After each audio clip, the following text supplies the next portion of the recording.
Greetings, YouTubians, and welcome back to Wayne's Sharp World, where today we're going to be taking a look at a very unique and a very big Spyderco. That is none other than the Spyderco Amalgam. Now, before I go any further into this review, I'd like to thank you guys for tuning in today. If you like what you see, please do me a huge favor. Hit that subscribe button, follow along, and I will continue to bring you the content. I also want to let you know that today's episode is brought to you by DLT Trading. Check them out for all of your knife and EDC needs, and hop on over to dlttrading.com to check them out. This knife will also be linked below with a link to DLT to purchase this if it's something that catches your attention. Now, before we go any further into this review, let's take a look at some overall specs on this knife right here. We have an overall length of 8.9 inches with a blade length coming in at 3.8 inches. The cutting edge is 3.4 inches with a blade width of 1.13 inches. Blade thickness on this guy is 0.138 inches with blade material of S30V, a drop point style blade, a full flat grind with a handle length coming in at 5.1 inches and a handle thickness of 0.62 inches with a handle width coming in right around 1 inch and a handle material of the good old Spyderco carbon fiber G10 laminate material, which really is a pretty nice material if I have to say. It's not too bad at all. And we also have that Spyderco compression lock with a user of a right or left up or tip down carry. You got your good old Spyderco four-way here, so however you want to carry that clip, you can do it. So nice variety there. And we have a weight of 4.3 ounces, which for a knife that's almost 9 inches long really isn't that bad at all. And another thing that's really not too bad is the price coming in at $189 for a decent sized knife, a huge slab S30V, American made, or actually no, I'd take that back. This is not American made. This is out of Spyderco's Taichung, Taiwan plant, which as everyone knows is pretty recognizable for some darn good quality. Now let's take a look at some size comparisons with this guy here. This is one of the biggest Spydercos I've ever handled, and I'm not mad about that one bit. Let's take a look at some other bigger knives that aren't Spydercos first. We'll start off with the Hogue K320 Nitron, and we will also have the Microtech SOCOM Elite. Try and get these tips lined up here. So as you can see, now everybody knows that the SOCOM Elite is a big knife. And the K320 Nitron is also a pretty big knife. And as you can see, it is easily bigger than the K320 Nitron. And really, let's see here. Do I have those? Yeah, tips are just about lined up right. If you took the glass breaker off of the SOCOM Elite, they'd pretty much be the exact same length. So I think that'll give everyone a pretty good idea. Pretty good sized knife. Pretty good sized knife indeed, with handles that, in my opinion, are actually a little more comfortable than the SOCOM Elite. Just a little more forming to your hand there, which I do like. And now let's compare them to a couple other Spydercos.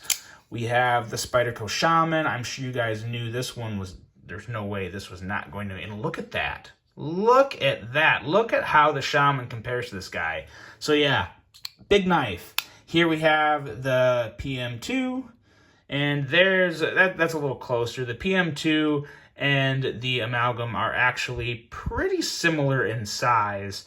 Man, I'm still a little shocked myself. This is the first time I actually put it right next to the Shaman, and just such a huge difference. But I will say the nice thing about the Amalgam is you have, a lot of Spydercos have big handles. PM2, prime example. But what you have with the Amalgam that you don't quite have, well, you do really, but you do have a little more cutting edge with the Amalgam. Just a little, not as much as you would think looking at them.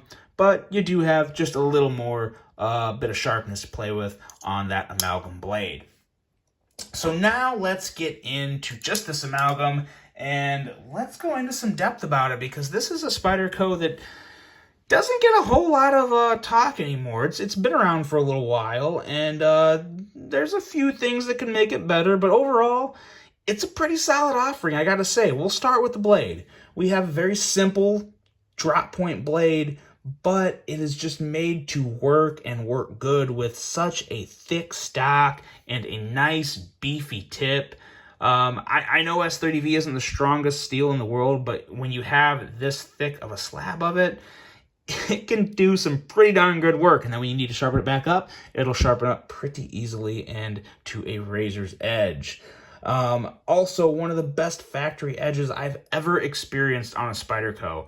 And that says a lot because we all know Spyderco, they do a really good job with their edges. I did notice on this one, the edge is the actual edge itself from the very tip of the blade, or the actual sharp edge of the blade up to the end of the grind on the edge. It's wide. So the angle is a little more, maybe a slightly different angle than other Spydercos, just due to the actual blade stock and the design of the knife.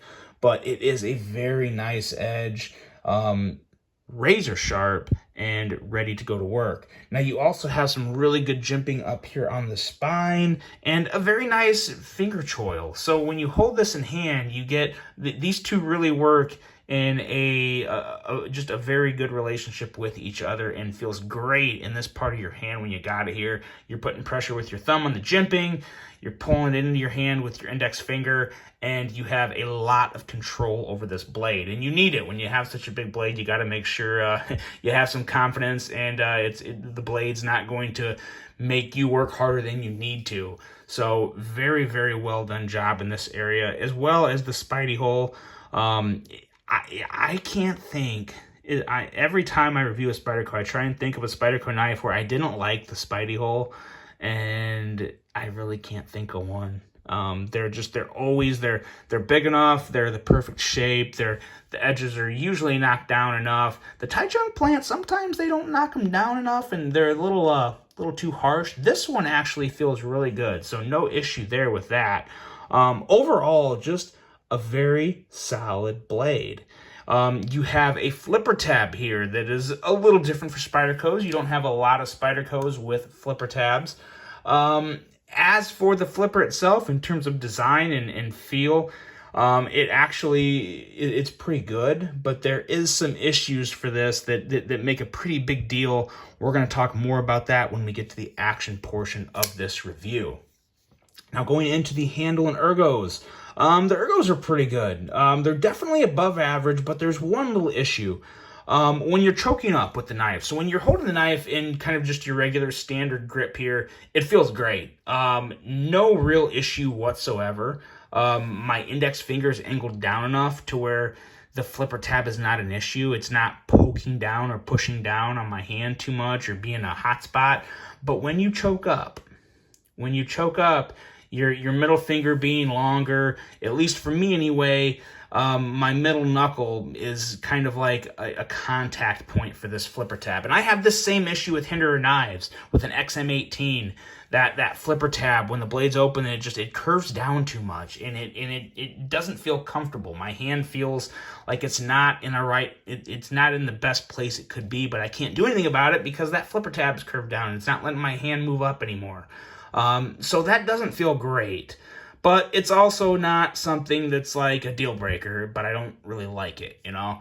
It's one of those things to where maybe you kind of adjust your grip a little and you just kind of ease up a little and you move your fingers back some. That kind of helps, but it's still just kind of an annoyance. So it doesn't really feel really great, but it also, like I said, not exactly a deal breaker. I just wish it wasn't there. The handle width and thickness are very good though.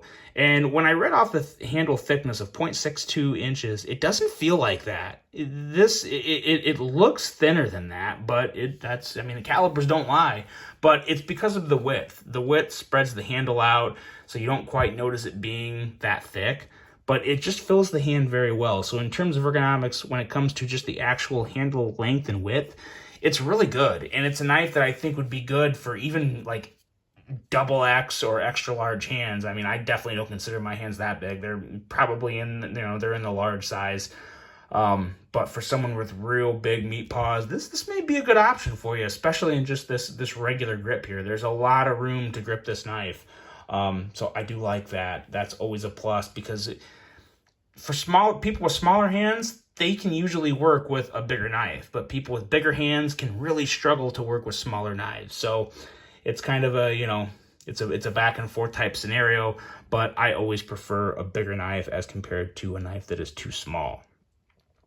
Now the clip on this, I usually kind of tear up on some Spyderco clips. I usually don't like them. Now I can't say I absolutely am in love with this one, but I like this one a lot better than other Spyderco clips because they have this one positioned so far back. When you put it in your pocket, there's not a whole lot of the knife sticking out. There's enough to grab it and pull it out of your pocket, but it's not an obnoxious like para 3 amount. I mean, the para 3, I'm sure you guys know, is just a crazy amount of knife sticking out of your pocket, which is why you really have to get a Lynch deep carry clip or some type of deep carry clip to counter that, and so you don't have half the handle sticking out of your pocket. This one's pretty good. Now, I don't know why the flat, I wish they would have had this arch moved up even more to where, like, I feel like you could even bring that point back where the clip goes down and meets the handle back to like where my nail is, and that would make it even better. But even as is, it carries well enough to where it's not really an issue for me. I don't mind this clip. If I was to buy this knife, I wouldn't mind just keeping this regular Spyderco clip on it because it works good. Spyderco clips always work good. The question is, how well do they work with the knife, and would you rather them carry deeper? This one carries deep enough for me to not have to get a deep carry clip. And it's also, like I said, it feels thinner, and it just carries pretty well in the pocket as is. So I don't have a huge issue with this clip. I really do like the handle material as well. The carbon fiber G10 laminate and the texturing on it. The texturing is so important because it's not like your regular PM2 texture or para 3 texture.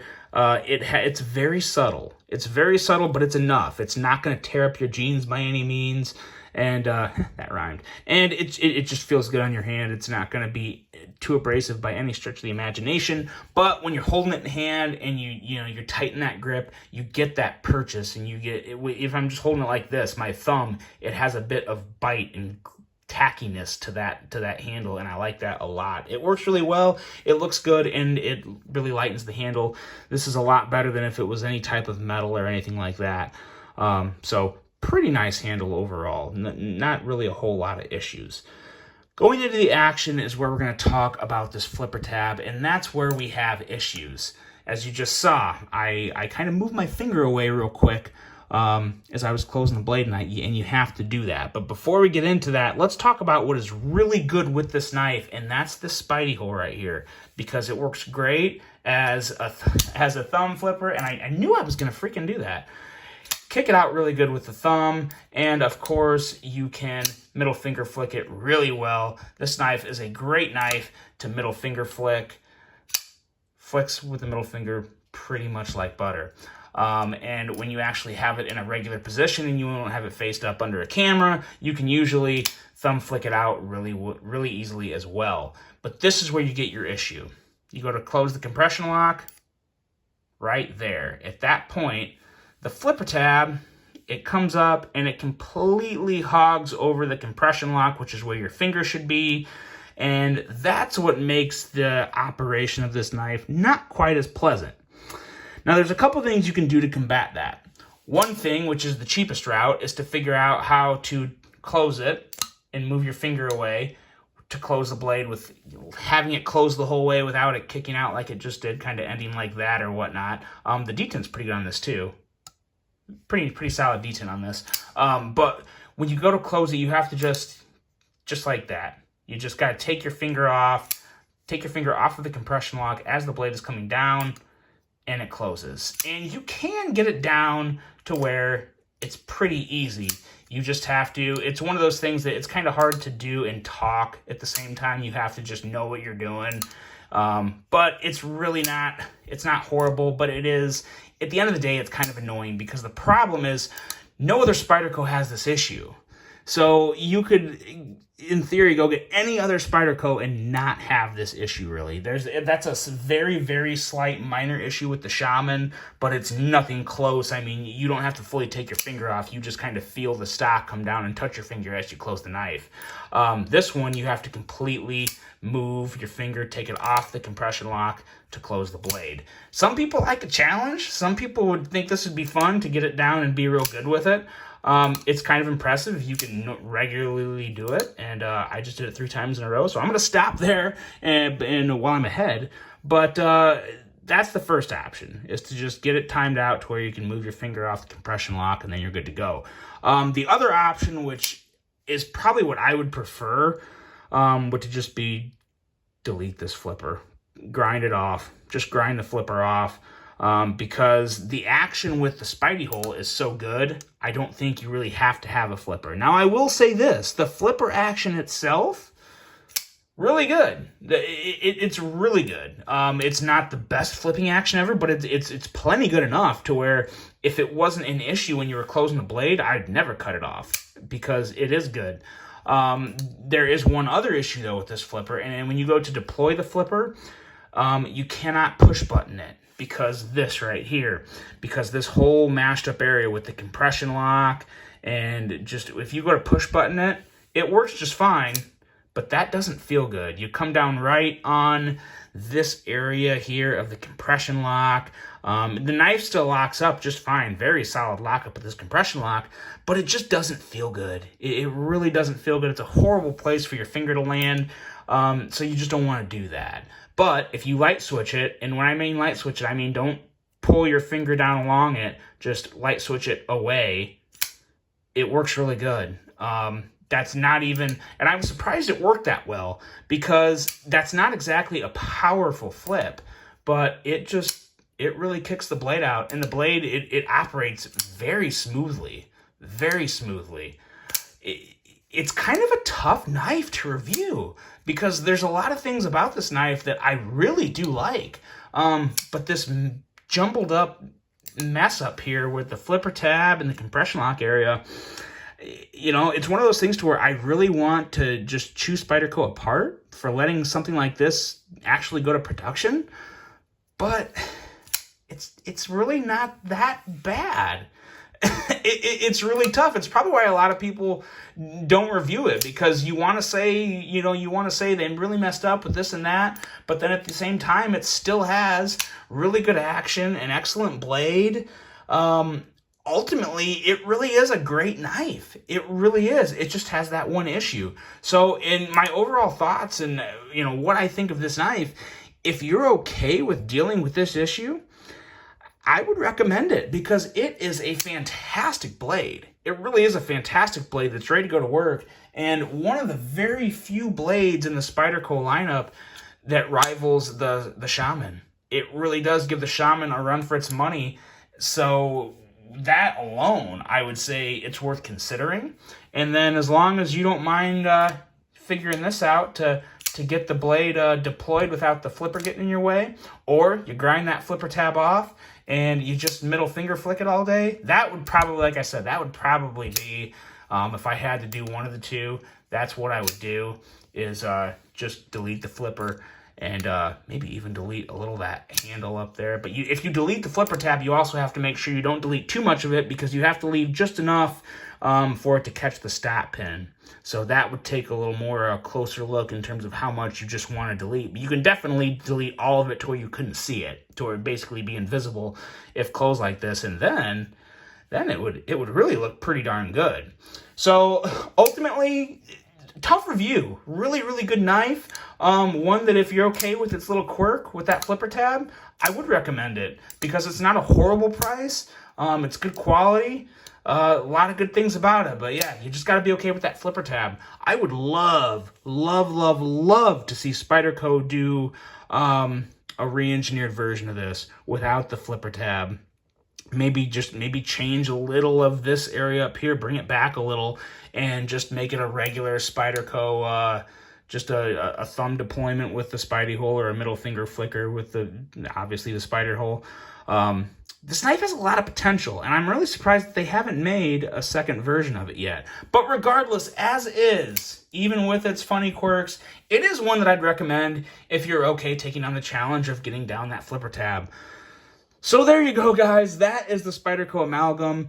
It was one that kind of threw me for a loop, but ultimately it is a pretty nice knife and one worth considering to check out. So hope you guys enjoyed this one. Hope you have a great rest of your day, and until the next one, I'm out.